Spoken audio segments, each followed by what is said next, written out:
Pallassana Pazhayakavu Bhagavathi Devaswom trust നൽകുന്ന 3ാമത്തെ ദേവീരത്ന award സ്വീകരിക്കാനായി അദ്ദേഹം എത്തുന്നു.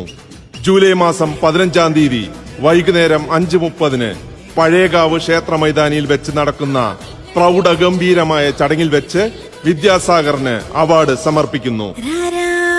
തുടർന്ന് വൈകുന്നേരം 7 മണിക്ക് നാദമഹാപ്രതിഭ പ്രകാശ് ഉള്ളേരി, കലൈമാമണി ശ്രീനിവാസ്, അനൂപ് ശങ്കർ, ശരണ്യ ശ്രീനിവാസ്, ശിഖ പ്രഭാകർ എന്നിവർ നയിക്കുന്ന മിൻസാര കണ്ണ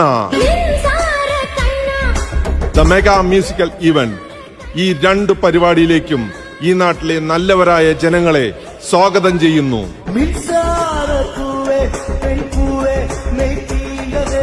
എന്നോട് വാരായി എന്നാസയോസ് കേള